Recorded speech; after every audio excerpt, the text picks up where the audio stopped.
Court का जो एक बेहतरीन फैसला कल जो आया है, इलेक्टोरल बॉन्ड की मैं बात कर रही हूँ, जो चुनावी चंदा है उस पर सेंध लग गई है।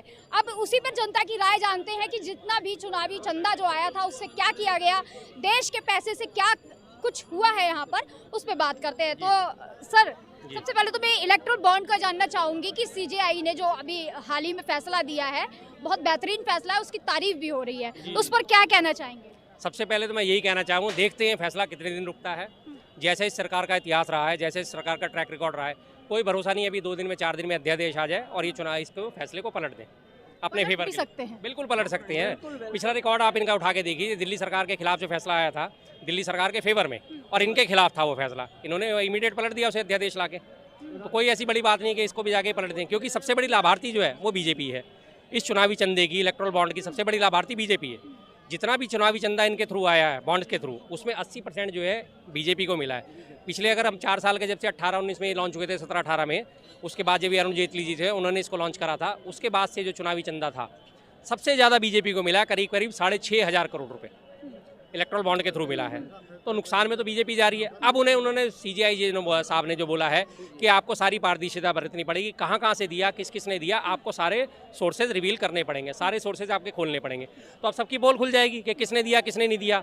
और इसकी मैं आपको पुरानी एक बात बताता हूँ, जब ये संसद में पेश हुआ था इलेक्ट्रल बॉन्ड का मसला, अरुण जेटली साहब ने जब पेश करा था, उसके बाद जब ये पारित हो गया था, उसके बाद जो है करीब 20,000 करोड़ रुपया जो उद्योगपतियों का राइट ऑफ कर दिया गया था। किस लिए?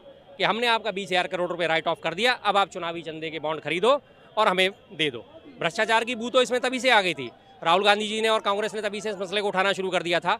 लेकिन सीधी सी बात है कि कारखाने में तूती की आवाज़ वाली आजकल हालत हो रही है, उनकी बातों को महत्व नहीं देती मीडिया। अगर उनकी बातों को महत्व देती मीडिया तो ये मसला पहले ही सुलझ गया होता।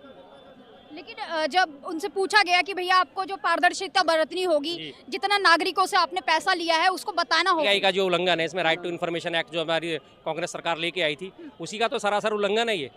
जब आप हमसे एक एक चीज़ का मांगते हो, आपके घर में सोना कितना है आप बताइए, आपने कितना कमाया आप बताइए, आपके घर में टीवी है या नहीं है, फ्रिज है या नहीं है, वॉशिंग मशीन है या नहीं है। जब जनगणना होती है सारे कॉलम भरे जाते हैं, आपका मकान पक्का है या कच्चा है, आपके घर में 2 व्हीलर कितने हैं, आपके घर में खाने वाले कितने हैं, कमाने वाले कितने हैं, टीवी आपने कब लिया, कौन से साल में लिया, एक एक चीज़ की जब आप हमसे जानकारी चाहते हो तो आपको इस चीज़ में दिक्कत में क्या है कि आपके पास चंदा कहाँ से आया। आप भी बताओ कि मुझे इसने चंदा दिया, इसने चंदा दिया, इसने चंदा दिया, लेकिन वो लोग क्यों नहीं खोलेंगे? क्योंकि उसमें उनकी पोल खुलेगी। सपोज आप मान लीजिए कि एक आदमी उन्होंने 100 करोड़ का चंदा दे के निकल गया है, तो पता चल जाएगा कि इसने 100 करोड़ का चंदा दिया। पहले पास तो इसके पास 100 करोड़ आए कहाँ से और उसके बदले में इसे बेनिफिट क्या मिला, सरकार ने उसे क्या बेनिफिट दिया, वो भी खुल जाएगा। तो इसलिए इसको गुप्त रखा जाता था, गुप्त दान के तौर पर इस्तेमाल करा जाता था, जिस पे बहुत कड़ा प्रहार करा है हमारे चीफ जस्टिस ऑफ इंडिया ने। अब वो सारी चीज़ें पोल खुलती नजर आ रही हैं और 15 दिन का उन्होंने टाइम दिया है, 6 मार्च तक का टाइम दिया है, 6 मार्च तक का शायद, हाँ टाइम दिया है कि आपको बताना पड़ेगा, सारी चीज़ें जानकारी आपको देनी पड़ेंगी। तो अब इनकी हालत खस्ता है। इमीडिएट इसको काउंटर अटैक करने के लिए उन्होंने आज कांग्रेस पार्टी के खाते सील कर दिए कल, कि आपने ITR नहीं भरी थी इसलिए आपके सारे खाते फ्रीज करे जाते हैं। इमीडिएट रिस्ट्रिक्शन कर दिया। कि नींव हिल गई है क्या? बीजेपी की नींव हिलती हुई दिखाई दे रही है? नींव तो है ही नहीं, बीजेपी बिना नींव की पार्टी है, सीधी सी बात है। हवाबाजी वाली पार्टी जिसे कहते हैं, हवा भरी हुई गुब्बारा है ये। आज अगर मीडिया निष्पक्ष हो जाए, मेन स्ट्रीम का मीडिया निष्पक्ष हो जाता है तो पता चल जाएगा कि हकीकत क्या है इस पार्टी की।